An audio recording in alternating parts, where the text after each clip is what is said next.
കാക്കിയിട്ട ക്രിമിനലുകളും കൈക്കൂലിക്കാരും അടങ്ങുന്ന സംസ്ഥാനത്തെ പോലീസ് സേന. ഈ നാട്ടിലെ ഏത് പോലീസ് സ്റ്റേഷനുകളിൽ ചെന്നാലും ഇതുപോലുള്ള നരവേട്ടക്കാരെ കാണാം. സാധുക്കളായ മനുഷ്യരെ കള്ളക്കേസിൽ കുടുക്കുകയും പിന്നീട് മൂന്നാം മുറ പ്രയോഗം നടത്തുകയും ചെയ്യുന്ന പോലീസ് ഗുണ്ടകൾ. തൃശൂർ കുന്നംകുളം സ്റ്റേഷനിൽ നിന്നുള്ള കാഴ്ച ഹൃദയഭേദകമാണ്.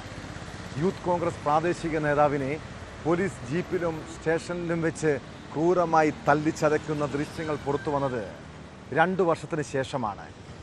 മനുഷ്യ മനസാക്ഷിയെ മരവിപ്പിക്കുന്ന കൊടിയ പീഡനത്തിൻ്റെ ദൃശ്യങ്ങൾ പുറത്തു വന്നിട്ടും എന്തുകൊണ്ടാണ് ആ പോലീസുകാർക്കെതിരെ നടപടി സ്വീകരിക്കാത്തത്? ആരാണവർക്ക് സംരക്ഷണം ഒരുക്കുന്നത്?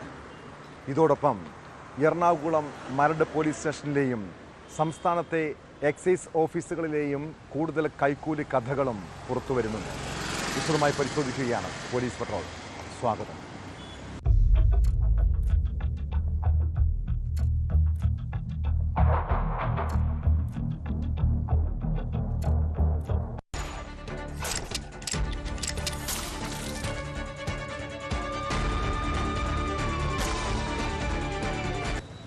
തുടരും സിനിമയിലെ ജോർജ് സാറിൻ്റെ മുഖമാണ് കേരളത്തിലെ ചില പോലീസുകാർക്ക്.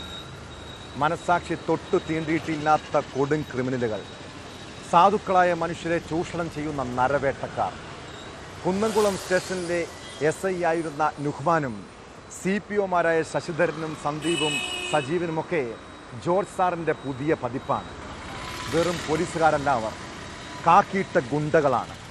തൃശൂർ ചൊവ്വന്നൂരിലെ യൂത്ത് കോൺഗ്രസ് നേതാവിനെ പട്ടിയെ തല്ലുന്നത് പോലെയാണ് ഇവർ തല്ലിച്ചതച്ചത്. ക്ഷേത്രത്തിലെ പൂജാരി കൂടിയായ സുജിത്തിൻ്റെ കഴുത്തിലെയും കയ്യിലെയും രുദ്രാക്ഷമാല ഊരി വാങ്ങിയ ശേഷമായിരുന്നു മൂന്നാം മുറ പ്രയോഗം. ഇതും പോരാഞ്ഞിട്ട് ആ ചെറുപ്പക്കാരനെ കള്ളക്കേസിൽ കൊടുക്കാനും ശ്രമമുണ്ടായി. 2 വർഷം നീണ്ട നിയമ പോരാട്ടത്തിനൊടുവിലാണ് സുജിത്ത് നേരിട്ട കൊടിയ പീഡനത്തിൻ്റെ സത്യാവസ്ഥ പുറം ലോകം അറിഞ്ഞത്. പോലീസിൻ്റെ ഭീഷണിയെ ചോദ്യം ചെയ്തതിന് SIയും സംഘവും യുവാവിനെ അതിക്രൂരമായി മർദ്ദിക്കുന്ന ദൃശ്യങ്ങൾ പുറത്തുവന്നു.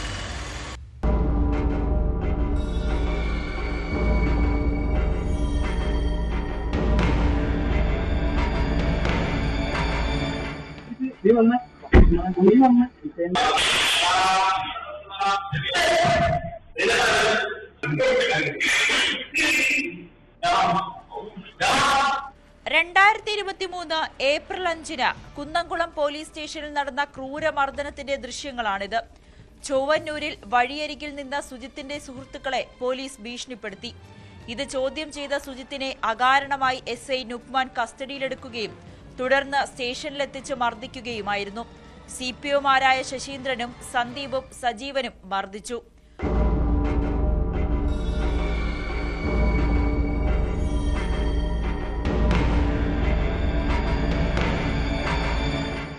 മദ്യപിച്ച് പ്രശ്നമുണ്ടാക്കിയെന്നും പോലീസിനെ ഉപദ്രവിച്ചതായും കൃത്യനിർവഹണം തടസ്സപ്പെടുത്തിയെന്നും കാട്ടി വ്യാജ FIR ചമച്ച് സുജിത്തിനെ ജയിലിലടയ്ക്കാനായിരുന്നു പോലീസിന്റെ നീക്കം.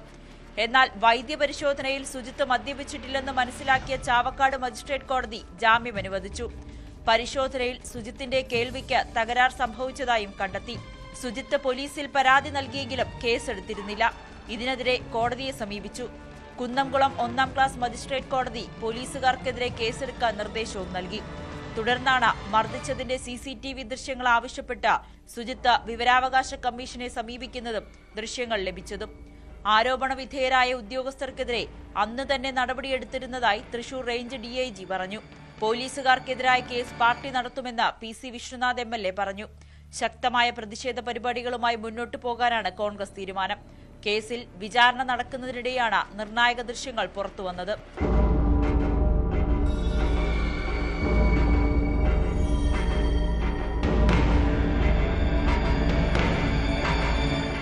ന്യൂസ് 18 തൃശൂർ.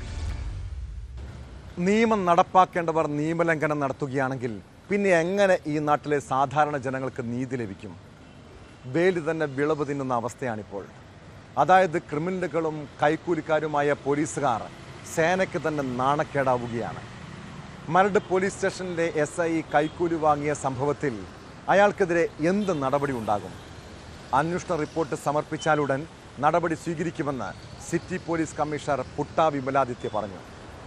വൈറ്റില ഹബിന് സമീപം അപകടമുണ്ടാക്കിയ കേസിൽ വാഹനം വിട്ടു നൽകുന്നതിന് 10,000 രൂപ കൈക്കൂലി വാങ്ങുമ്പോഴാണ് SI ഗോപകുമാർ വിജിലൻസിൻ്റെ പിടിയിലായത്. അതേസമയം മരട് പോലീസ് സ്റ്റേഷനിൽ ഇത്തരം സംഭവങ്ങൾ നിരന്തരം ആവർത്തിക്കുന്നുണ്ടെന്ന ആരോപണവും ശക്തമാണ്. മുൻപ് മഞ്ഞുമൽ ബോയ്സ് സിനിമ സാമ്പത്തിക തട്ടിപ്പ് കേസിൽ പ്രതികളെ സഹായിച്ചെന്ന ആക്ഷേപവും പോലീസിനെ പ്രതിക്കൂട്ടിൽ നിർത്തിയതാണ്.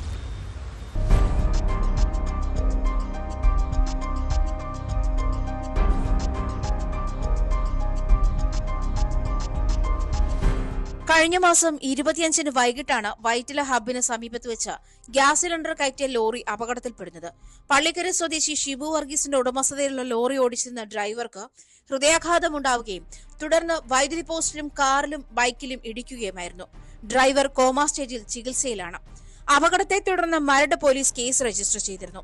പിന്നീട് ഗ്രേഡ് SI ഗോപകുമാർ പരാതിക്കാരനായ ഷിബു വർഗീസിനെ ഫോണിൽ വിളിച്ച് കേസിൽപ്പെട്ട ലോറി വിട്ടുനൽകുന്നതിന് സ്റ്റേഷനിൽ ഹാജരാകണമെന്ന് അറിയിച്ചു. അന്നേ ദിവസം രാത്രി സ്റ്റേഷനിലെത്തി ഗോപകുമാറിനെ നേരിൽ കണ്ടപ്പോൾ വീണ്ടും സ്റ്റേഷനിൽ വരാൻ പറഞ്ഞു.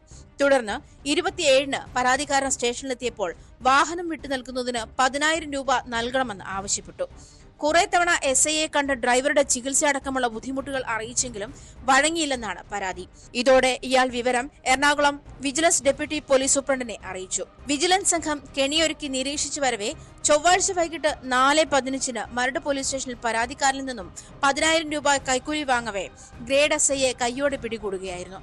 ഗോപകുമാറിനെതിരെയുള്ള കേസിലെ അന്വേഷണ റിപ്പോർട്ട് ലഭിച്ചാലുടൻ വകുപ്പ് തല നടപടികളിലേക്ക് നീങ്ങുമെന്ന് Kochi city police commissioner Puttavimaladitya വ്യക്തമാക്കി. നമ്മൾ ഈ വിഷയവുമായി ബന്ധപ്പെട്ട് ഒരു സ്പെഷ്യൽ റിപ്പോർട്ട് ചോദിച്ചിട്ടുണ്ട്. ആ റിപ്പോർട്ട് കിട്ടിയ മുറയ്ക്ക് നമ്മൾ വകുപ്പ് തല നടപടിയെടുക്കും. ഇതുവരെ ഉണ്ടായിട്ടില്ല. റിപ്പോർട്ട് കിട്ടിയതനുസരിച്ച് നമ്മൾ ചെയ്യാം. അറസ്റ്റ് ചെയ്ത പ്രതിയെ മൂവാറ്റുപുഴ വിജിലൻസ് കോടതിയിൽ ഹാജരാക്കിയിട്ടുണ്ട്. മരട് പോലീസ് സ്റ്റേഷനിൽ ഇത്തരം സംഭവങ്ങൾ ആവർത്തിക്കുന്നുണ്ടെന്ന ആരോപണവും ശക്തമാണ്. 2 ആഴ്ച മുൻപാണ് ഇതേ സ്റ്റേഷനിലെ മറ്റൊരു SIയെ ട്രാഫിക് പോലീസിലേക്ക് സ്ഥലം മാറ്റിയത്. മഞ്ഞുമൽ ബോയ്സ് സിനിമ സാമ്പത്തിക തട്ടിപ്പ് കേസിലെ പ്രതികളെ സഹായിച്ചെന്ന ആരോപണത്തെ തുടർന്നാണ് SI KK സജീഷിനെ ട്രാഫിക് പോലീസിലേക്ക് സ്ഥലം മാറ്റിയത്.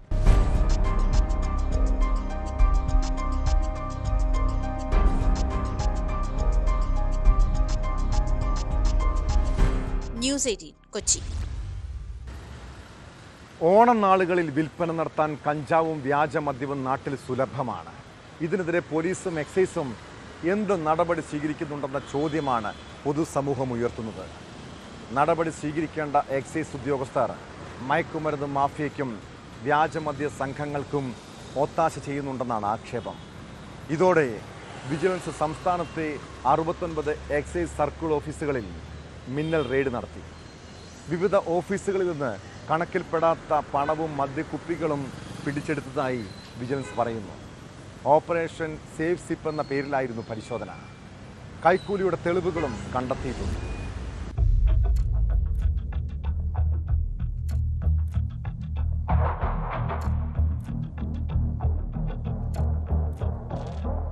പരിശോധനയിൽ വിവിധ എക്സൈസ് സർക്കിൾ ഓഫീസുകളിലെ ഉദ്യോഗസ്ഥരുടെ പക്കൽ നിന്നും കണക്കിൽപ്പെടാത്തതും ഓഫീസുകളിൽ ഉപേക്ഷിച്ച നിലയിൽ കണ്ടതുമായ 28,164 രൂപയാണ് പിടിച്ചത്. വിവിധ എക്സൈസ് സർക്കിൾ ഓഫീസുകളിൽ നിന്നായി ബാറുകളിൽ നിന്നും കൈപ്പറ്റി ഓഫീസുകളിൽ സൂക്ഷിച്ചിരുന്ന 25 കുപ്പി മദ്യവും പിടിച്ചെടുത്തു. വിവിധ ഉദ്യോഗസ്ഥർ ബാറുടമകളിൽ നിന്നും ഷാപ്പുടമകളിൽ നിന്നും ഗൂഗിൾ പേ മുഖേന 2,12,500 രൂപ കൈപ്പറ്റിയതായും വിജിലൻസ് കണ്ടെത്തിയിട്ടുണ്ട്.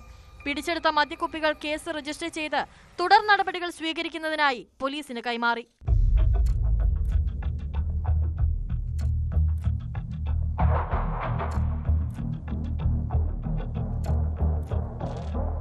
തിരുവനന്തപുരം ജില്ലയിൽ നടത്തിയ മിന്നൽ പരിശോധനയിൽ വെയർഹൌസിൽ നിന്നും ബാറിലിറക്കിയ ലോഡിന്റെ വിവരങ്ങൾ രേഖപ്പെടുത്തിയ സ്റ്റോക്ക് അക്കൗണ്ട് രജിസ്റ്ററിൽ എക്സൈസ് സർക്കിൾ ഇൻസ്പെക്ടറുടെ ഒപ്പുവെപ്പിക്കാനെത്തിയ ബാർ ജീവനക്കാരെ കണ്ടെത്തി. എക്സൈസ് ഉദ്യോഗസ്ഥർ ബാറിലെത്തി രേഖപ്പെടുത്തലുകൾ നടത്തേണ്ട രജിസ്റ്ററാണിത്. കൊല്ലം പത്തനാപുരം എക്സൈസ് സർക്കിൾ ഓഫീസിലെ ഒരു ഉദ്യോഗസ്ഥൻ ഗൂഗിൾ പേ മുഖേന ബാറുടമയിൽ നിന്നും 42,000 രൂപ കൈപ്പറ്റിയത് കണ്ടെത്തിയിട്ടുണ്ട്. പത്തനംതിട്ടയിൽ 20 കിലോമീറ്ററിലധികം ദൂരം വരുന്ന കള്ളുഷാപ്പുകളിൽ 10 മിനിറ്റ് ഇടവേളകളിൽ സാമ്പിൾ ശേഖരിച്ചതായി മഹസറുകൾ രേഖപ്പെടുത്തിയിരിക്കുന്നതായി കണ്ടെത്തിയിട്ടുണ്ട്. കോട്ടയം വൈക്കത്ത് സ്വകാര്യ ബാർ ഹോട്ടലിന്റെ പേര് പ്രിന്റ് ചെയ്ത കവറിനുള്ളിൽ 13,000 രൂപ ഒളിപ്പിച്ചു വെച്ചിരുന്നത് പിടിച്ചെടുത്തു.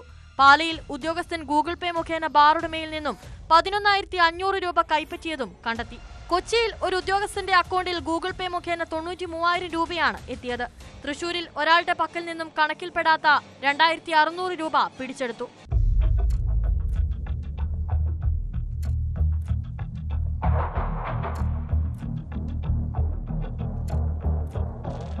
പാലക്കാടും സ്റ്റോക്കിലടക്കം ക്രമക്കേടുകൾ കണ്ടെത്തിയിട്ടുണ്ട്. മലപ്പുറം പൊന്നാനിയിൽ ഓഫീസിൽ വെച്ചിരുന്ന 5 കുപ്പി മദ്യം പിടിച്ചെടുത്തു. പെരിന്തൽമണ്ണയിലും മഞ്ചേരിയിലും ഉദ്യോഗസ്ഥർ യഥാക്രമം 24,000 രൂപയും 34,000 രൂപയും ഗൂഗിൾ പേ മുഖേന കൈപ്പറ്റിയത് കണ്ടെത്തി. കോഴിക്കോട് 16 കുപ്പി മദ്യം പിടിച്ചെടുത്തു. പേരാമ്പ്രയിൽ ഒരു ഉദ്യോഗസ്ഥൻ ബാറുടമയിൽ നിന്നും 8,000 രൂപ കൈപ്പറ്റിയിട്ടുണ്ട്. വയനാട് സുൽത്താൻ ബത്തേരിയിൽ വിജിലൻസ് ഉദ്യോഗസ്ഥരെ കണ്ട് ഒരു എക്സൈസ് ഉദ്യോഗസ്ഥൻ 6,500 രൂപ വലിച്ചെറിഞ്ഞു. കാസർഗോഡ് ഒരു ഉദ്യോഗസ്ഥന്റെ പക്കൽ നിന്നും കണക്കിൽപ്പെടാത്ത 5,000 രൂപ പിടിച്ചെടുത്തു. ഓഫീസ് റൂമിൽ ഷൂവിനുള്ളിൽ നിന്നും 1,000 രൂപയും കണ്ടെത്തിയിട്ടുണ്ട്. മിന്നൽ പരിശോധനയുടെ ഭാഗമായുള്ള തുടർ പരിശോധനകൾ വരും ദിവസങ്ങളിലും തുടരാനാണ് തീരുമാനം.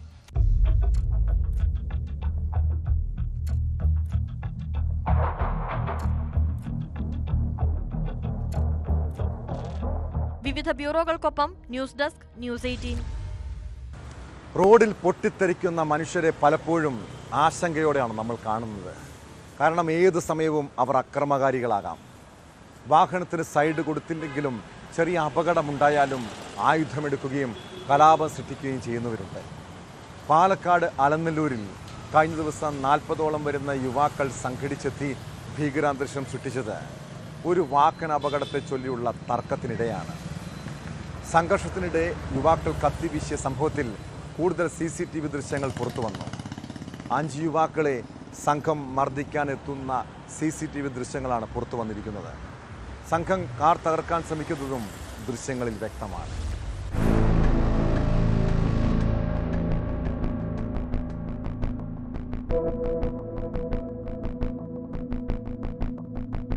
മണ്ണാർക്കാട് അലനല്ലൂരിൽ കഴിഞ്ഞ രാത്രിയാണ് സംഭവത്തിന്റെ തുടക്കം. സംഘർഷത്തിനിടെ കത്തിയുമായി നിൽക്കുന്ന ഒരു യുവാവിന്റെ ദൃശ്യങ്ങൾ പുറത്തു വന്നിരുന്നു.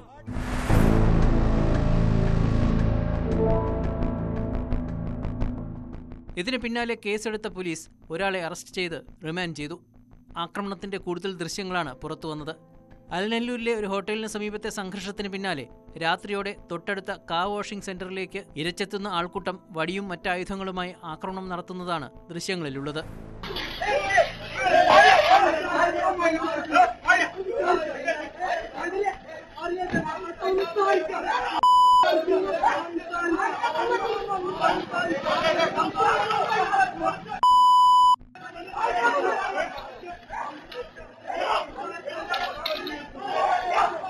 കാറുകൾ തമ്മിൽ കൂട്ടിയിടിച്ചുണ്ടായ തർക്കത്തിന്റെ പേരിൽ മർദ്ദിക്കാൻ 40-ലധികം വരുന്ന സംഘം എത്തിയിരുന്നുവെന്നാണ് യുവാക്കളുടെ ആരോപണം. മുസ്ലിം ലീഗ് പ്രവർത്തകരാണ് ആക്രമണത്തിന് പിന്നിലെന്ന് യുവാക്കൾ പറയുന്നു.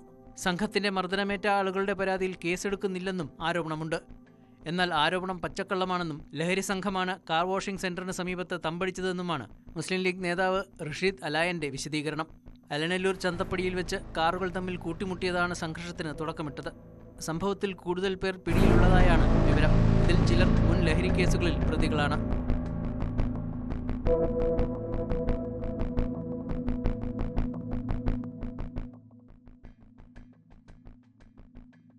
ന്യൂസ് 18 പാലക്കാട്.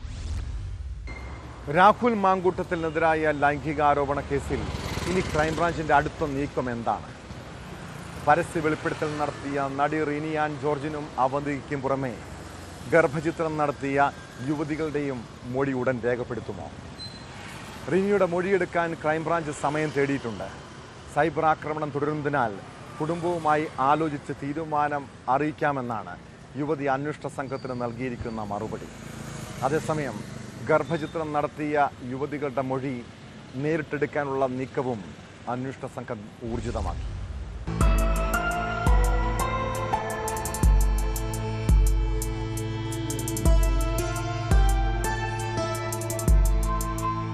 രാഹുൽ മാങ്കൂട്ടത്തിനെതിരായ വെളിപ്പെടുത്തലുകളിൽ പരസ്യമായി മാധ്യമങ്ങൾക്ക് മുമ്പിൽ പ്രതികരണം നടത്തിയ 3 യുവതികളുടെ മൊഴി രേഖപ്പെടുത്താനുള്ള നീക്കമാണ് ക്രൈംബ്രാഞ്ച് ഇപ്പോൾ നടത്തിക്കൊണ്ടിരിക്കുന്നത്. ഇതിൽ ഒരാൾ, ഈ 3 പേരിൽ ഒരാൾ നിയമപരമായി ആ കോടതി നൂലാമാലകൾ ഉണ്ടാകുന്ന ഒരു സാഹചര്യത്തിൽ നിയമപരമായി ഇതുമായി ബന്ധപ്പെട്ട് മുമ്പോട്ട് പോകുന്നതിന് വ്യക്തിപരമായി ബുദ്ധിമുട്ടുണ്ട് എന്ന കാര്യം, അസൗകര്യമുണ്ട് എന്ന കാര്യം ക്രൈംബ്രാഞ്ചിനെ അറിയിച്ചിട്ടുണ്ട്. അതേസമയം ഈ വെളിപ്പെടുത്തലുമായി ആദ്യം രംഗത്തെത്തിയ റിനി അന്നയെ എത്രയും പെട്ടെന്ന് മൊഴിയെടുക്കുന്നതിനുള്ള നീക്കമാണ് ഇപ്പോൾ ക്രൈംബ്രാഞ്ച് നടത്തിക്കൊണ്ടിരിക്കുന്നത്. അങ്ങനെയെങ്കിൽ റിനിയുടെ പക്കലുള്ള ഡിജിറ്റൽ തെളിവുകളടക്കം, അതായത് രാഹുൽ മാങ്കൂട്ടത്തിൽ റിനിക്ക് അയച്ച സന്ദേശങ്ങൾ ഉൾക്കൊള്ളുന്ന ഡിജിറ്റൽ തെളിവുകളടക്കം ശേഖരിക്കുന്നതിന് വേണ്ടിയിട്ടുള്ള ശ്രമം ക്രൈംബ്രാഞ്ചിന്റെ ഭാഗത്തു നിന്ന് ഉണ്ടാകും. അതിനുശേഷമായിരിക്കും ഗർഭചിത്രം നടത്തിയ 2 യുവതികളുമായി ബന്ധപ്പെട്ട് പുറത്തുവരുന്ന വിവരങ്ങളുടെ അടിസ്ഥാനത്തിൽ ഇവർ ഈ ഗർഭചിത്രം നടത്തിയ ശബ്ദ സംഭാഷണത്തിൽ ഉൾപ്പെട്ട യുവതിക്ക് പുറമെ കേരളത്തിന് പുറത്ത് ഈ ഗർഭചിത്രം നടത്തിയെന്നിപ്പോൾ അന്വേഷണ സംഘം കണ്ടെത്തിയിരിക്കുന്ന യുവതി ഏത് ആശുപത്രിയെയാണോ ഈ നടപടികൾക്ക് വേണ്ടി സമീപിച്ചത്, ആ ആശുപത്രിയിൽ നടക്കം വിശദമായ വിവരശേഖരണം നടത്തുക, ഇതുമായി ബന്ധപ്പെട്ട പ്രാഥമികമായ ചില തെളിവുകൾ അന്വേഷണ സംഘത്തിന് ഇന്റലിജൻസ് വിഭാഗം കൈമാറിയിട്ടുണ്ട്.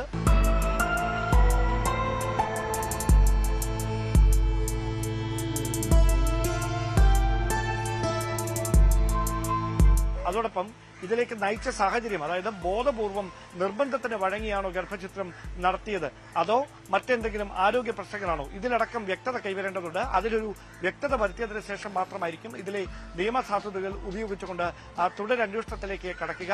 ഒരുപക്ഷെ രാഹുലിന് കുരുക്കായി മാറാൻ പോകുന്നതും ഈ ഗർഭചിത്രവുമായി ബന്ധപ്പെട്ട 2 യുവതികളുടെ ഭാഗത്ത് നിന്ന് ഇത് ഉണ്ടാകാൻ പോകുന്ന ഒരു നീക്കം തന്നെയായിരിക്കും. അവർക്ക് മേൽ വലിയ സമ്മർദ്ദം നിലനിൽക്കുന്നു പരാതി നൽകാതിരിക്കാൻ എന്ന കാര്യം ക്രൈംബ്രാഞ്ച് തന്നെ കഴിഞ്ഞ ദിവസം സ്ഥിരീകരിച്ചിരുന്നു. പക്ഷേ അവരുടെ ബന്ധുക്കളടക്കമുള്ളവരുടെ ഭാഗത്ത് നിന്ന് ഏതെങ്കിലും തരത്തിൽ ഇവർക്ക് അനുകൂലമായി അല്ലെങ്കിൽ അന്വേഷണ സംഘത്തിന് അനുകൂലമായ ഒരു തീരുമാനം, അങ്ങനെ ഒരു നീക്കം ഉണ്ടാകുമോ എന്ന് കാത്തിരിക്കുകയാണ് ക്രൈംബ്രാഞ്ച് സംഘം. അതിന്റെ ഭാഗമായിട്ടാണ് ഈ വിശദമായ തെളിവുകൾ ഈ ആശുപത്രിയിൽ നടക്കം ശേഖരിക്കാനുള്ള ഒരു തീരുമാനത്തിലേക്ക് ക്രൈംബ്രാഞ്ച് എത്തിയിരിക്കുന്നതും. അതോടൊപ്പം ഇതുമായി ബന്ധപ്പെട്ട് 1 മാസം മുമ്പ് തന്നെ ഇന്റലിജൻസ് ശേഖരിച്ച ചില തെളിവുകളുണ്ട്. ഈ ആശുപത്രി രേഖകൾ ഉൾപ്പെടെയുള്ള കാര്യങ്ങളുണ്ട്. അതടക്കം അന്വേഷണ സംഘത്തിന് അവർ കൈമാറുമെന്നാണ് ലഭിക്കുന്ന വിവരം. അങ്ങനെയെങ്കിൽ അതിന്റെ അടിസ്ഥാനത്തിൽ തുടർ നിയമ സാധ്യതകൾ ഈ വിഷയത്തിൽ എങ്ങനെ വേണം എന്ന കാര്യത്തിൽ നിയമോപദേശം ക്രൈംബ്രാഞ്ച് ഉടൻ തന്നെ തേടിയേക്കും. ആ നിയമോപദേശത്തിന്റെ അടിസ്ഥാനത്തിലായിരിക്കും ഈ വിഷയത്തിൽ തുടർ നീക്കങ്ങളിലേക്ക് ക്രൈംബ്രാഞ്ച് കടക്കുക.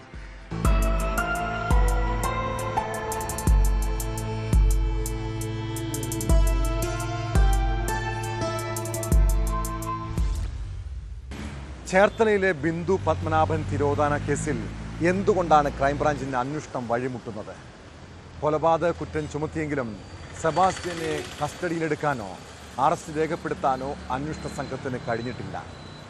മതിയായ തെളിവുകളുടെ അപര്യാപ്തതയാണ് അന്വേഷണ ഉദ്യോഗസ്ഥർ നേരിടുന്ന പ്രധാന പ്രതിസന്ധി. 1 മാസം കഴിഞ്ഞിട്ടും DNA പരിശോധനാ ഫലവും വൈകുകയാണ്. ആയിഷ തിരോധാന കേസ് അന്വേഷണത്തിനും പ്രത്യേക അന്വേഷണ സംഘത്തിന് സമാനമായ വെല്ലുവിളിയുണ്ട്.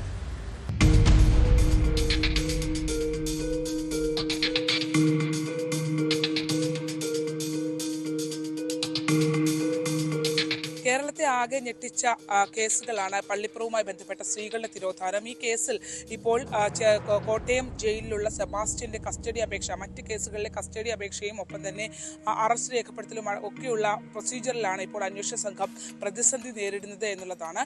ബിന്ദു പത്മനാഭൻ കേസ്, അതായത് ചേർത്തല കടക്കരപ്പള്ളി സ്വദേശിനിയായ ബിന്ദു പത്മനാഭന്റെ മിസ്സിംഗ് കേസ് പിന്നീട് കഴിഞ്ഞ ആഴ്ചകൾക്ക് മുമ്പ് തന്നെ ആലപ്പുഴ പോലീസ്, പ്രത്യേകിച്ച് ക്രൈംബ്രാഞ്ച് അത് കൊലപാതക കുറ്റമായി ചുമത്തിക്കൊണ്ട് കൊലപാതക കേസായി മാറ്റിക്കൊണ്ട് അതിനുള്ള നിയമ നടപടികൾ കോടതിയെ അറിയിച്ചിരുന്നു. എന്നാൽ ആ കേസിനകത്ത് ഇതുവരെ, അതായത് ബിന്ദു പത്മനാഭൻ കേസ് കൊലപാതക കേസായി കോടതിയെ 302 അടക്കമുള്ള വകുപ്പുകൾ ചുമത്തിയെന്ന് അന്വേഷണ ഉദ്യോഗസ്ഥൻ കോടതിയെ അറിയിച്ചെങ്കിലും അതിനകത്ത് നിലവിൽ കോട്ടയം ജയിലിലുള്ള സെബാസ്റ്റ്യനെ കസ്റ്റഡിയിൽ എടുക്കുന്നതിന് വേണ്ടിയുള്ള നടപടിക്രമങ്ങളിലേക്ക് അന്വേഷണ സംഘത്തിന് കടക്കാനായിട്ടില്ല എന്നുള്ളതാണ്. ആഴ്ചകൾ പിന്നിടുമ്പോഴും അത്തരത്തിൽ ഒരു മതിയായ തെളിവുകളുമായി അല്ലെങ്കിൽ മതിയായ കാര്യങ്ങളുമായി ഏറ്റുമാനൂർ കോടതിയെ, കാരണം ഏറ്റുമാനൂർ കോടതി ജൈനമ്മ കൊലപാതക കേസുമായി ബന്ധപ്പെട്ട ഏറ്റുമാനൂർ കോടതിയുടെ അണ്ടറിലാണ് ഇപ്പോൾ കോട്ടയം ജയിലിൽ സെബാസ്റ്റ്യൻ റിമാൻഡിലുള്ളത്. അപ്പോൾ ഇവിടെ നിന്നും ഏറ്റുമാനൂർ കോടതിയെ ഈ സെബാസ്റ്റ്യനെ ബിന്ദു പത്മനാഭൻ തിരോധാന കേസിൽ കൂടി അറസ്റ്റ് രേഖപ്പെടുത്തുന്നു എന്നുള്ള കാര്യങ്ങൾ അറിയിച്ച ശേഷം വേണം അറസ്റ്റിലേക്ക് പോകാൻ. അതിന് അത്തരത്തിൽ ആ ഒരു പ്രൊസീജിയറിലേക്ക് കടക്കുന്നതിന് വേണ്ടി അല്ലെങ്കിൽ കോടതിയെ ബിന്ദു പത്മനാഭൻ കേസിൽ സെബാസ്റ്റ്യന്റെ അറസ്റ്റ് രേഖപ്പെടുത്താനും അയാൾ കസ്റ്റഡിയിൽ എടുക്കുന്നതിന് വേണ്ടിയുള്ള തെളിവുകളിലേക്ക് അന്വേഷണ സംഘത്തിന് ഇതുവരെ എത്താനാകുന്നില്ല എന്നുള്ളതാണ്. ജൈനമ്മ തിരോധാനം നടന്ന ഘട്ടത്തിൽ തന്നെ ബിന്ദു പത്മനാഭൻ 2017 കേസ് രജിസ്റ്റർ ചെയ്യുന്നത്. 2017 ആ കേസ് രജിസ്റ്റർ ചെയ്യപ്പെട്ടെങ്കിലും അതൊരു വെറും ഒരു മിസ്സിംഗ് കേസായി തന്നെ കിടക്കുകയായിരുന്നു. മാത്രമല്ല അതിനിടയിൽ തന്നെ 6ഓളം കേസുകൾ ബിന്ദു പത്മനാഭന്റെ സ്വത്തുക്കൾ തട്ടിയെടുത്തതുമായി ബന്ധപ്പെട്ട് രജിസ്റ്റർ ചെയ്യപ്പെട്ടെങ്കിലും ബിന്ദു പത്മനാഭൻ കേസ് അന്നത്തെ അന്വേഷണ സംഘം ഒരു മിസ്സിംഗ് കേസായിട്ട് തന്നെ തുടർന്ന് കൊണ്ടുപോവുകയായിരുന്നു.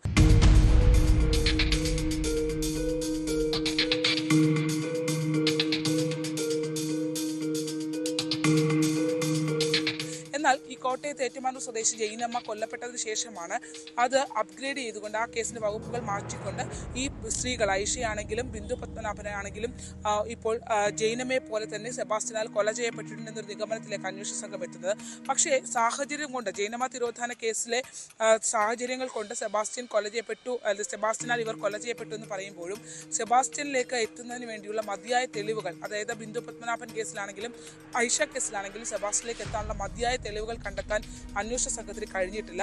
അത്തരം ഒരു തെളിവ് ശേഖരണം ഉണ്ടായാൽ അല്ലെങ്കിൽ സെബാസ്റ്റ്യനാണ് ഇവരെ കൊലപ്പെടുത്തിയെന്ന് കൃത്യമായി കോടതിയെ അറിയിച്ചാൽ മാത്രമേ മറ്റ് നടപടിക്രമങ്ങളിലേക്ക്, അതായത് ബിന്ദു പത്മനാഭൻ കേസിൽ ഒരു ഫോർമൽ അറസ്റ്റിലേക്കും ഏറ്റുമാനൂർ കോടതിയിലുള്ള സെബാസ്റ്റ്യൻ്റെ ഒരു ഫോർമൽ അറസ്റ്റിലേക്കും അയാളെ കസ്റ്റഡിയിലേക്കും വാങ്ങാൻ കഴിയും. കസ്റ്റഡിയിൽ എടുത്താൽ മാത്രമേ കൂടുതൽ വിശദാംശങ്ങൾ തേടാനാകൂ. പക്ഷേ ആ ഒരു നടപടിക്രമങ്ങളിലേക്ക് പോലും നിലവിലെ അന്വേഷണം വെച്ച് കടക്കാനാകുന്നില്ല എന്നുള്ളതാണ് ഇപ്പോൾ നേരിടുന്ന വെല്ലുവിളി. കേസിന്റെ കാലപ്പഴക്കം ഒരു വലിയ പ്രതിസന്ധി അന്വേഷണ ഉദ്യോഗസ്ഥരിൽ ഉണ്ടാക്കുന്നുണ്ട്. ഒപ്പം തന്നെ ഈ 2006 മുതൽ കാണാതായ ബിന്ദു പത്മനാഭന്റെ കേസ് രജിസ്റ്റർ ചെയ്യപ്പെടുന്നത് പോലും 2017 പക്ഷേ 2017 ആ കേസ് രജിസ്റ്റർ ചെയ്ത ഘട്ടത്തിൽ പോലും അന്നത്തെ ചേർത്തലയിലെ അന്വേഷണ ഉദ്യോഗസ്ഥർ ആ കേസ് വേണ്ട തെളിവ് ശേഖരണം അടക്കമുള്ള കാര്യങ്ങൾ വരുത്തിയിട്ടുള്ള വീഴ്ച നിലവിലെ അന്വേഷണ സംഘത്തെയും വലിയ തോതിൽ ബാധിക്കുന്നു എന്നുള്ളതാണ്.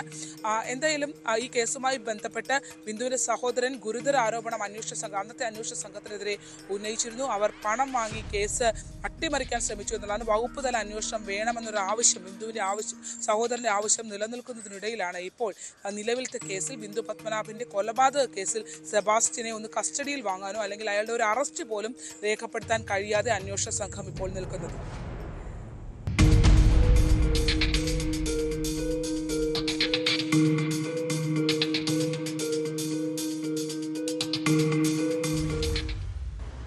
വീട്ടിലെ വഴക്കിനിടെ അച്ഛനെ മകൻ പിടിച്ചു തള്ളിയതാണ്. എന്നാൽ ആ വീഴ്ച ദുരന്തത്തിലേക്കായിരുന്നു. തിരുവനന്തപുരം കുറ്റിച്ചലിൽ മകന്റെ മർദ്ദനമേറ്റ് പിതാവ് മരിച്ച കേസിൽ പോസ്റ്റ്മോർട്ടം റിപ്പോർട്ട് പുറത്തു വന്നു. കുറ്റിച്ചൽ വഞ്ചിക്കുഴി സ്വദേശി രവീന്ദ്രനെ മകൻ നിഷാദ് പിടിച്ചു തള്ളിയപ്പോൾ കട്ടിലിടിച്ച് വീണതാണ് മരണകാരണമെന്നാണ് റിപ്പോർട്ടിൽ പറയുന്നത്. ജോലിസ്ഥലത്തെ ഓണാഘോഷം കഴിഞ്ഞ് മദ്യപിച്ച് വീട്ടിലെത്തിയപ്പോൾ ഇരുവരും തമ്മിലുണ്ടായ തർക്കമാണ് കൊലപാതകത്തിൽ കലാശിച്ചത്.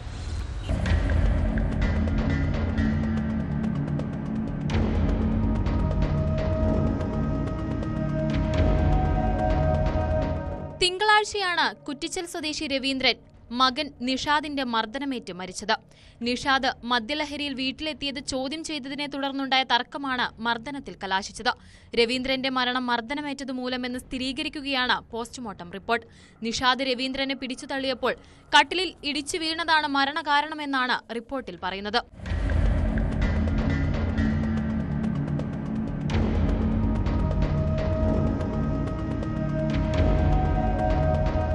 വഴുതക്കാട് സ്വകാര്യ ആയുർവേദ ഹോസ്പിറ്റലിലെ ഡ്രൈവറാണ് നിഷാദ്. ജോലി ചെയ്യുന്ന സ്ഥാപനത്തിൽ ഓണാഘോഷം കഴിഞ്ഞ് വീട്ടിലെത്തിയപ്പോഴാണ് ഇരുവരും തർക്കത്തിലേർപ്പെട്ടത്. നിലത്ത് വീണ രവീന്ദ്രനെ ആശുപത്രിയിൽ എത്തിച്ചുവെങ്കിലും മരണം സംഭവിക്കുകയായിരുന്നു. പ്രതി നിഷാദ് റിമാൻഡിലാണ്.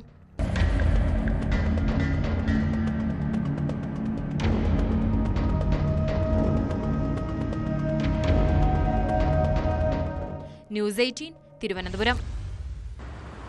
പുലർച്ചെ 4:30 എറണാകുളം നോർത്ത് റെയിൽവേ സ്റ്റേഷൻ പ്ലാറ്റ്ഫോമിലൂടെ ഒരു യുവാവ് ബൈക്കുമായി എത്തുന്ന കാഴ്ച. ആഡംബര ബൈക്കിൽ ഒരു ചെറുപ്പക്കാരൻ വരുന്നത് കണ്ടപ്പോൾ പ്ലാറ്റ്ഫോമിൽ ഇരിക്കുകയായിരുന്ന ആളുകൾക്ക് ആദ്യം അസ്വാഭാവികത ഒന്നും തോന്നിയില്ല. എന്നാൽ RPF പിന്നാലെ പായുന്നത് കണ്ടതോടെ ആകെ പരിഭ്രാന്തി. എന്നാൽ ബൈക്ക് നിർത്തി താക്കോലുമായി യുവാവ് ഓടി രക്ഷപ്പെട്ടു. പെരുമ്പാവൂർ മുടിക്കൽ സ്വദേശി അജ്മലിൻ്റെ പേരിൽ വാടകയ്ക്കെടുത്ത ബൈക്കാണ് യുവാവ് പ്ലാറ്റ്ഫോമിലൂടെ ഓടിച്ചത്. ബൈക്ക് ഓടിച്ച യുവാവിനെ കണ്ടെത്താൻ റെയിൽവേ പോലീസ് അന്വേഷണം തുടങ്ങി.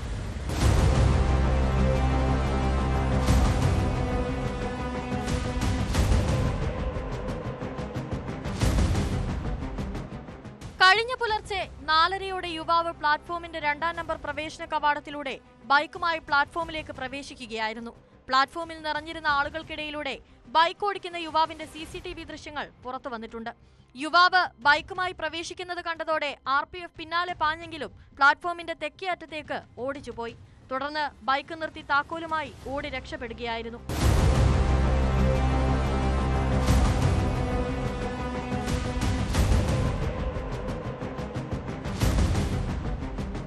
തൈക്കുടത്ത് ബൈക്ക് വാടകയ്ക്ക് നൽകുന്ന സ്ഥാപനത്തിൽ നിന്ന് ഓഗസ്റ്റ് 30-നാണ് യുവാവ് ആഡംബര ബൈക്ക് വാടകയ്ക്കെടുത്തത്. 4 ലക്ഷത്തോളം രൂപ വിലയുള്ള ബൈക്ക് തിരിച്ചറിയൽ കാർഡ് നൽകി 1 മാസത്തേക്കാണ് എടുത്തിട്ടുള്ളത്.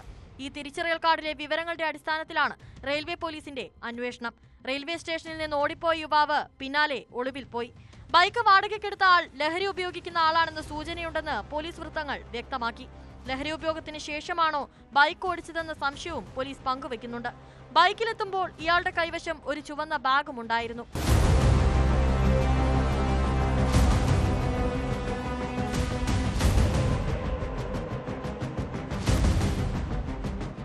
പെരുമ്പാവൂർ മുടിക്കൽ സ്വദേശി അജ്മലിന്റെ പേരിൽ വാടകയ്ക്കെടുത്ത ബൈക്കാണ് യുവാവ് പ്ലാറ്റ്ഫോമിലൂടെ ഓടിച്ചതെന്ന് അന്വേഷണത്തിൽ കണ്ടെത്തി. ബൈക്ക് ഓടിച്ച യുവാവിനെ കണ്ടെത്താൻ റെയിൽവേ പോലീസ് അന്വേഷണം തുടങ്ങി.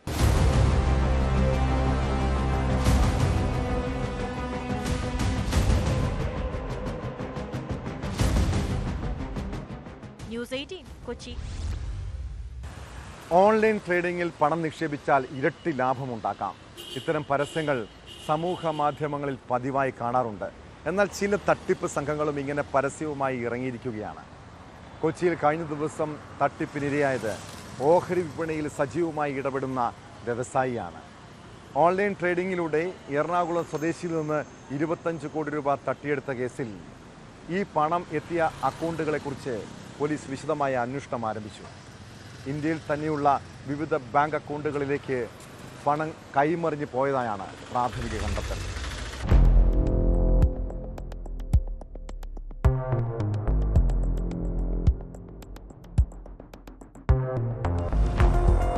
കൊച്ചി സിറ്റി സൈബർ സെൽ പ്രത്യേക സംഘമാണ് കേസ് അന്വേഷിക്കുന്നത്.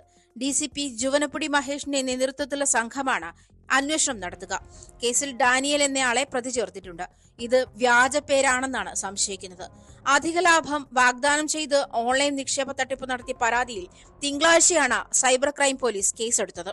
രാജ്യത്തിന് പുറത്തുള്ള ഇടപാടുകൾ നടന്നിട്ടുണ്ടെന്ന് പോലീസ് കണ്ടെത്തിയിട്ടുണ്ട്. $ഡോളറിൽ ഇടപാടുകൾ നടന്നിട്ടുണ്ടെന്ന് കണ്ടെത്തിയതായി Kochi city police commissioner Puttavimaladitya പറഞ്ഞു. നമുക്ക് പുറത്തുള്ള ട്രാൻസാക്ഷൻസ് ഉണ്ട് എന്ന് മനസ്സിലായിട്ടുണ്ട്. പക്ഷേ എവിടെയാണ് എന്താണ് എന്നത് ഇനി ഉറപ്പിച്ച് പറയാൻ ഒന്നും ആയിട്ടില്ല. പക്ഷേ കുറേ ട്രാൻസാക്ഷൻസ് $ഡോളേഴ്സിലാണ് ട്രാൻസാക്ഷൻ നടന്നത്. 23 ബാങ്ക് അക്കൗണ്ടുകൾ വഴി 96 ഇടപാടുകൾ നടന്നിട്ടുണ്ട്. അതിൽ കുറച്ചു പണം തിരികെ ലഭിച്ചിട്ടുണ്ട്. കാലിഫോർണിയ കേന്ദ്രീകരിച്ചാണ് തട്ടിപ്പ് നടന്നതെന്നാണ് പ്രാഥമിക വിവരം. ഓഹരി വിപണിയിൽ സജീവമായി ഇടപെടുന്ന വ്യവസായിയാണ് തട്ടിപ്പിനിരയായത്. വാട്സാപ്പ് വഴിയാണ് പ്രതികൾ ആദ്യം ബന്ധപ്പെട്ടത്. പിന്നീട് ടെലിഗ്രാം വഴിയും സമ്പർക്കം പുലർത്തി. വിപണി മൂല്യമുള്ള കമ്പനികളുടെ ഓഹരികൾ ചെറിയ തുകയ്ക്ക് വാങ്ങി നൽകാമെന്നും വൻതുക ലാഭമായി ലഭിക്കുമെന്നുമായിരുന്നു വാഗ്ദാനം. ടെലിഗ്രാം വഴി ക്യാപിറ്റലിക്സ് എന്ന വ്യാജ ട്രേഡിംഗ് സൈറ്റിന്റെയും ആപ്പിന്റെയും മറവിലായിരുന്നു തട്ടിപ്പ്. വ്യത്യസ്ത ബാങ്ക് അക്കൗണ്ടുകൾ വഴി 2023 മെയ് മുതൽ 2025 ഓഗസ്റ്റ് 29 വരെ പലതവണയായി തുക കൈമാറിയിരുന്നു. ആദ്യഘട്ടത്തിൽ 1.5 കോടി രൂപ ലാഭവിഹിതമായി പരാതിക്കാരന് തിരികെ കിട്ടി. ഇത് വിശ്വസിച്ച് 25 കോടി രൂപയോളം വീണ്ടും നിക്ഷേപിച്ചു. പിന്നീട് ലാഭവിഹിതവും നിക്ഷേപവും തിരികെ ലഭിക്കാതെ വന്നതോടെയാണ് പോലീസിൽ അറിയിച്ചത്. രാജ്യത്ത് ഓൺലൈൻ സൈബർ തട്ടിപ്പിലൂടെ ഒരാളിൽ നിന്ന് തട്ടിയെടുത്ത ഏറ്റവും വലിയ തുകയാണിത്.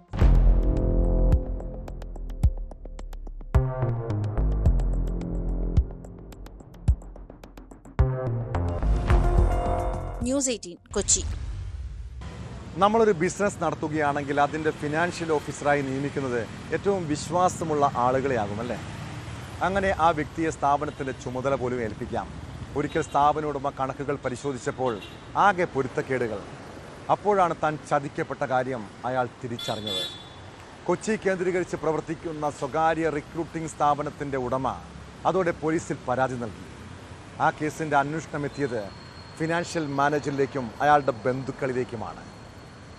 തിരുവനന്തപുരം സ്വദേശി സുജിത്ത് വീസ് ഇടപാടുകാരിൽ നിന്ന് വാങ്ങിയ പണം സ്വന്തം അക്കൗണ്ടിലേക്കും ബന്ധുക്കളുടെ അക്കൗണ്ടുകളിലേക്കും മാറ്റിയെന്നാണ് കണ്ടെത്തൽ. 3.5 കോടിയോളം രൂപ തട്ടിയെടുത്ത കേസിൽ പ്രതിയെ എറണാകുളം സൗത്ത് പോലീസ് അറസ്റ്റ് ചെയ്തു.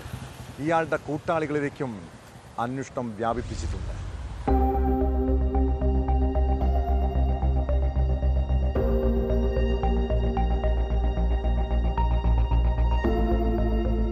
എറണാകുളം കേന്ദ്രീകരിച്ച് വിദേശ പഠനത്തിലും തൊഴിലിലും സേവനങ്ങൾ നൽകുന്ന പ്രമുഖ സ്ഥാപനത്തിലെ മുൻ ചീഫ് ഫിനാൻഷ്യൽ ഓഫീസറാണ് സുജിത് വീസ്. 2018 ഓഫീസ് സ്റ്റാഫായി തുടക്കം കുറിച്ച സുജിത്ത് ഉടമയുടെ വിശ്വാസം നേടിയ ശേഷം തട്ടിപ്പ് തുടങ്ങി. ഇടപാടുകാരിൽ നിന്നും പണം വാങ്ങിയ ശേഷം സ്ഥാപനത്തിലേക്ക് നൽകാതെ സുജിത്ത് സ്വന്തം അക്കൗണ്ടിലേക്കും ബന്ധുക്കളുടെ അക്കൗണ്ടിലേക്കും മാറ്റുകയായിരുന്നു. സ്ഥാപനം നഷ്ടത്തിലാണെന്ന മറ്റു ജീവനക്കാരോടും കമ്പനി ഉടമയോടും പറയുകയും കണക്കുകൾ യഥാസമയം ഹാജരാക്കാതെ സുജിത്ത് മുങ്ങുകയും ചെയ്തതോടെയാണ് സംശയം ആരംഭിച്ചത്. ഒടുവിൽ ഉടമ തന്നെ കണക്കുകൾ പരിശോധിക്കാൻ തുടങ്ങിയപ്പോൾ ഇയാൾ രാജിവെച്ചു. ഈ കാലയളവിൽ കമ്പനിയിലെ മറ്റു ചില ജീവനക്കാരുടെ സാമ്പത്തിക വളർച്ചയും അന്വേഷണത്തിൽ തെളിഞ്ഞു. ഇതോടെയാണ് ഇവരുടെ പങ്കാളിത്തവും ബോധ്യപ്പെട്ടത്.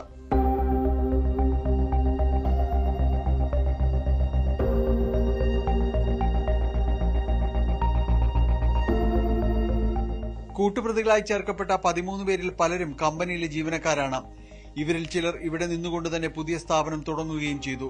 പോലീസ് കേസ് രജിസ്റ്റർ ചെയ്ത് ഓഡിറ്റ് റിപ്പോർട്ടും ബാങ്ക് ഇടപാടുകളും കേന്ദ്രീകരിച്ച് അന്വേഷണം തുടരുകയാണ്. തട്ടിപ്പിൽ കൂടുതൽ തെളിവുകൾ ലഭിച്ചിട്ടുണ്ടെന്നും കേസിൽ കൂടുതൽ പ്രതികളുണ്ടാകുമെന്നും പോലീസ് പറഞ്ഞു.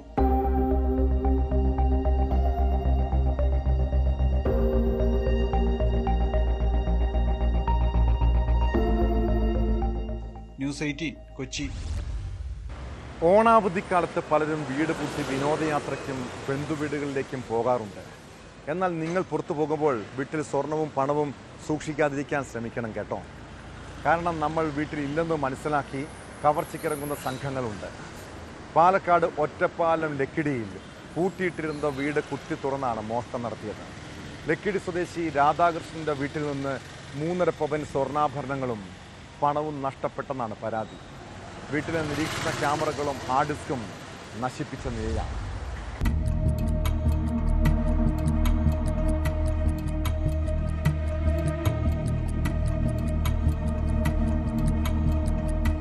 വീടിന്റെ മുന്നിലെ വാതിൽ കുത്തിത്തുറന്നാണ് കവർച്ച. രാവിലെ വീട്ടുജോലിക്കാരിയാണ് വാതിൽ കുത്തിത്തുറന്ന നിലയിൽ കണ്ടത്. രാധാകൃഷ്ണനും കുടുംബവും കഴിഞ്ഞ വ്യാഴാഴ്ച വീടുപൂട്ടി ബംഗളൂരുവിലേക്ക് പോയതായിരുന്നു. കുടുംബം വൈകിട്ടോടെ തിരിച്ചെത്തി നടത്തിയ പരിശോധനയിലാണ് 2.25 പവൻ തൂക്കം വരുന്ന സ്വർണ്ണച്ചങ്ങലയും 1.25 പവന്റെ വളയും പണവും കവർന്നതായി തിരിച്ചറിഞ്ഞത്.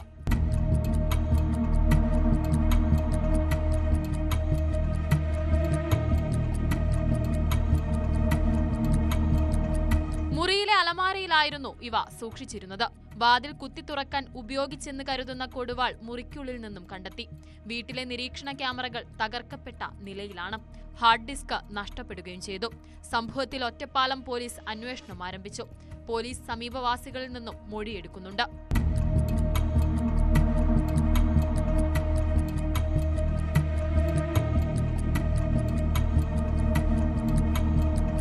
ന്യൂസ് 18 പാലക്കാട്. ബംഗളൂരുവിലെ കോളേജ് ഓണാഘോഷത്തിനിടെ ഉണ്ടായ ആവേശം സിനിമാ മോഡൽ സംഘർഷം ആശങ്ക പരത്തുകയാണ്. 1ാം വർഷ വിദ്യാർത്ഥികളെ ഉപയോഗിച്ച് ലോക്കൽസാണ് പ്രശ്നം ഉണ്ടാക്കുന്നതെന്നാണ് പരാതി. ആചാര്യ നഴ്സിംഗ് കോളേജിൽ ഓണാഘോഷത്തിനിടെ സംഘർഷമുണ്ടാക്കിയത് ബംഗളൂരു സ്വദേശിയായ ഭരത്തും സംഘവുമെന്നാണ് വിദ്യാർത്ഥികൾ ആരോപിക്കുന്നത്. ആവേശം സിനിമയിലെ രംഗണ്ണനെ പോലെ കോളേജിൻ്റെ പരിസര പ്രദേശങ്ങളിൽ ഗുണ്ടായിസം കാണിച്ച് വിദ്യാർത്ഥികളെ ഭീഷണിപ്പെടുത്തുന്നതാണ് ഇയാളുടെ രീതി. എന്നാൽ ഭരത്തിനെതിരെ പോലീസ് നടപടി സ്വീകരിക്കുന്നില്ലെന്നും ആക്ഷേപമുണ്ട്.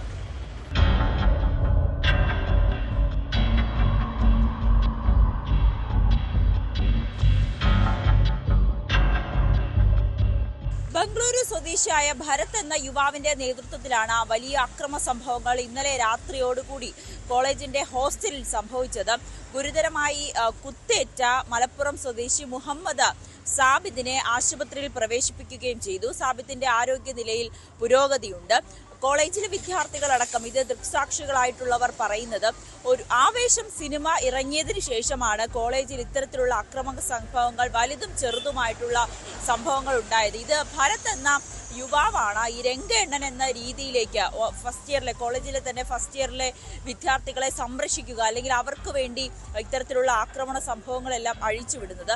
ഇന്നലെ രാത്രി ഹോസ്റ്റലിലേക്ക് വന്ന് വലിയ ഒരു ഭീകര അന്തരീക്ഷം സൃഷ്ടിച്ചതിന് ശേഷമാണ് ഇത്രയും വലിയ ഒരു ആക്രമണം ഇവരുടെ ഭാഗത്തു നിന്നും ഉണ്ടായത്.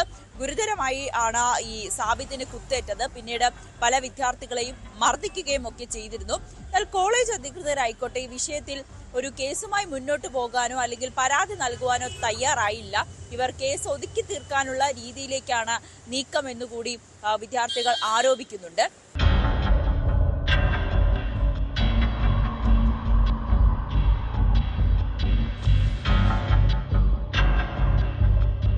ഏറ്റവും പ്രധാനപ്പെട്ട കാര്യം ആദിത്യൻ എന്നൊരു വിദ്യാർത്ഥിയാണ് ഇപ്പോൾ അറസ്റ്റ് ചെയ്തിരിക്കുന്നത്. 4 പേരുടെ അറസ്റ്റ് രേഖപ്പെടുത്തിയിട്ടുണ്ട്. ഭരത്തിനെതിരെ കേസ് എടുത്തിട്ടില്ല. ആദിത്യൻ എന്ന വിദ്യാർത്ഥി കോളേജിൽ പഠിച്ചിരുന്നതാണ്.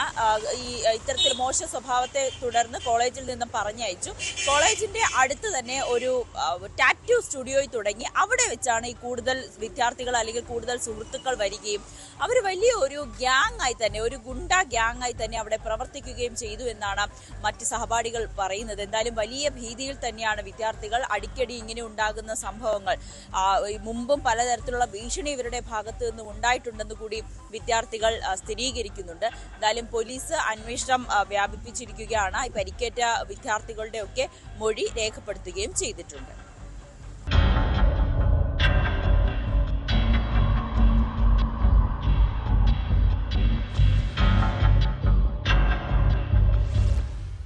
മലപ്പുറം ജില്ല കേന്ദ്രീകരിച്ച് കുഴൽപ്പണ സംഘം വീണ്ടും സജീവമാവുകയാണ്. പോലീസിന്റെ പിടിവീഴാതിരിക്കാൻ പല പരീക്ഷണങ്ങളും നടത്തിയാണ് കുഴൽപ്പണക്കടത്ത്. മലപ്പുറം വേങ്ങരയിൽ പോലീസ് നടത്തിയ വാഹന പരിശോധനയിൽ 1 കോടി രൂപയുടെ കുഴൽപ്പണം പിടിച്ചെടുത്തു. കേസിൽ കോഴിക്കോട് കൊടുവള്ളി സ്വദേശി മുഹമ്മദ് മുനീറിനെ അറസ്റ്റ് ചെയ്തു. ചാക്കിൽ കെട്ടി സ്കൂട്ടറിന്റെ മുൻഭാഗത്തും ഡിക്കിയിലും ഒളിപ്പിച്ചാണ് പണം കടത്താൻ ശ്രമിച്ചത്.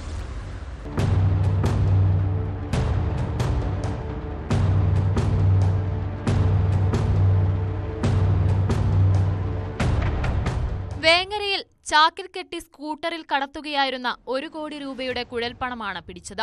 കൊടുവള്ളി സ്വദേശി മുഹമ്മദ് മുനീറിനെയാണ് വേങ്ങര പോലീസും ഡാൻസ് ആഫ് സംഘവും ചേർന്ന് അറസ്റ്റ് ചെയ്തത്. വേങ്ങരയിലും പരിസര പ്രദേശങ്ങളിലുമായി വിതരണത്തിനെത്തിച്ചതായിരുന്നു പണമെന്നാണ് പോലീസ് പറയുന്നത്. രഹസ്യവിവരത്തെ തുടർന്ന് കൂരിയാട് അടിപ്പാതയ്ക്ക് സമീപം നടത്തിയ വാഹന പരിശോധനയിലാണ് കുഴൽപ്പണം പിടിച്ചെടുത്തത്. ഇയാള് കുറെ കാലമായിട്ട് ഈ പണം കടത്തുന്നതായിട്ടാണ് വിവരം. കൊടുവള്ളിയിൽ നിന്ന് വേങ്ങരയ്ക്ക് കൊണ്ടുവരുന്ന വഴിക്കാണ് നമ്മൾ പ്രതിയെ അറസ്റ്റ് ചെയ്തിട്ടുള്ളത്. ചാക്കിൽ കെട്ടി സ്കൂട്ടറിന് മുൻഭാഗത്തും ഡിക്കിയിലുമായി സൂക്ഷിച്ചിരിക്കുകയായിരുന്നു പണം. കുഴൽപ്പണത്തിന്റെ ഉറവിടത്തെക്കുറിച്ച് കൂടുതൽ അന്വേഷണം നടക്കുന്നതായി വേങ്ങര പോലീസ് അറിയിച്ചു. പ്രതിയെയും പിടിച്ചെടുത്ത പണവും സാമ്പത്തിക കുറ്റാന്വേഷണ വിഭാഗത്തിന് കൈമാറും. ഓണത്തോടനുബന്ധിച്ച് ജില്ലയിൽ വാഹന പരിശോധന കർശനമാക്കിയിട്ടുണ്ട്. ഇതിനകം വിവിധ കേസുകളിലായി ഏകദേശം 10 കോടിയോളം രൂപയുടെ കുഴൽപ്പണം പിടിച്ചെടുത്തതായും പോലീസ് അറിയിച്ചു.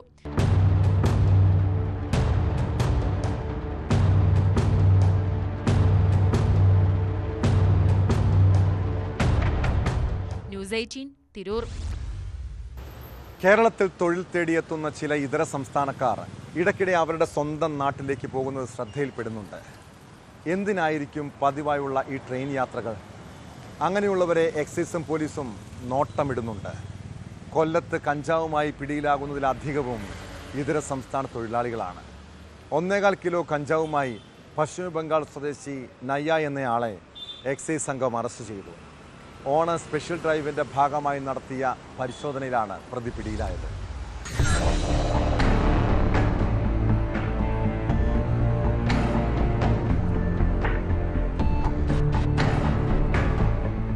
Excise enforcement and anti narcotic special സ്ക്വാഡിന്റെ നേതൃത്വത്തിലായിരുന്നു പരിശോധന.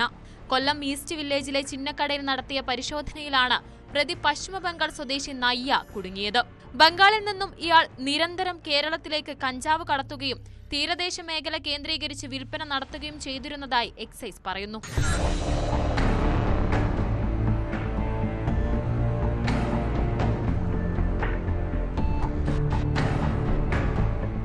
പ്രതിക്കെതിരെ NDPS ആക്ട് പ്രകാരം കേസ് രജിസ്റ്റർ ചെയ്തു.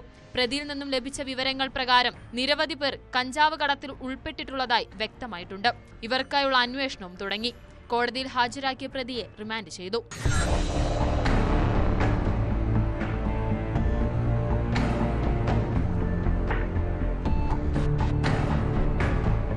ന്യൂസ് 18 കൊട്ടാരക്കര.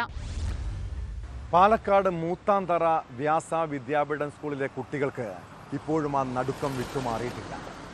കഴിഞ്ഞ മാസം 20-ന് സ്കൂളിന് സമീപമുണ്ടായ സ്ഫോടനത്തിൽ 10 വയസ്സുകാരന് സാരമായി പരിക്കേറ്റിരുന്നു.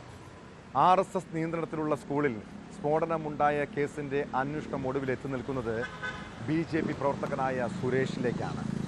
സുരേഷിൻ്റെ വീട്ടിൽ നിന്ന് കൂടുതൽ സ്ഫോടക വസ്തുക്കൾ കണ്ടെത്തി. സംഭവത്തിൽ സുരേഷിൻ്റെ അറസ്റ്റ് രേഖപ്പെടുത്തി. മൂത്താന്തറ സ്കൂളിന് സമീപം സ്ഫോടനമുണ്ടായ സംഭവത്തിൽ ഇയാൾക്ക് ബന്ധമുണ്ടെന്നാണ് പോലീസ് സംശയിക്കുന്നത്.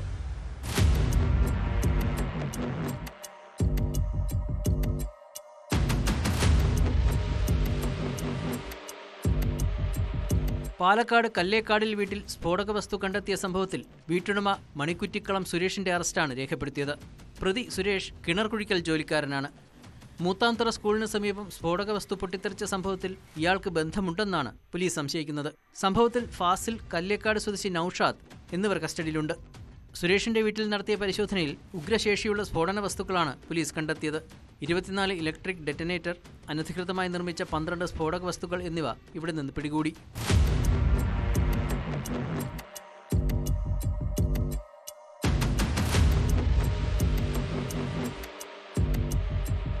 കഴിഞ്ഞ മാസം 20-നാണ് RSS നിയന്ത്രണത്തിലുള്ള മൂത്താന്തറ വ്യാസ വിദ്യാപീഠം സ്കൂളിന് സമീപം പന്നിപ്പടക്കം പൊട്ടിത്തെറിച്ച് 10 വയസ്സുകാരന് പരിക്കേറ്റത്. പാലക്കാട് നോർത്ത് പോലീസ് അന്വേഷണം നടത്തിവരവെ 2 പേരെ കസ്റ്റഡിയിലെടുത്തു. ഇവരെ ചോദ്യം ചെയ്തതിലൂടെയാണ് സുരേഷിനെപ്പറ്റി സൂചന കിട്ടിയത്. സുരേഷിന് ക്രിമിനൽ പശ്ചാത്തലമുണ്ടെന്ന് പോലീസ് വ്യക്തമാക്കി. സ്കൂളിന് സമീപം സ്ഫോടക വസ്തു വന്നതിൽ സമഗ്ര അന്വേഷണം വേണമെന്ന് വിവിധ രാഷ്ട്രീയ കക്ഷികൾ ആവശ്യപ്പെട്ടിരുന്നു. അതേസമയം ബോധപൂർവം സംഘർഷം സൃഷ്ടിക്കാനുള്ള ശ്രമം എന്നാണ് BJP വാദം.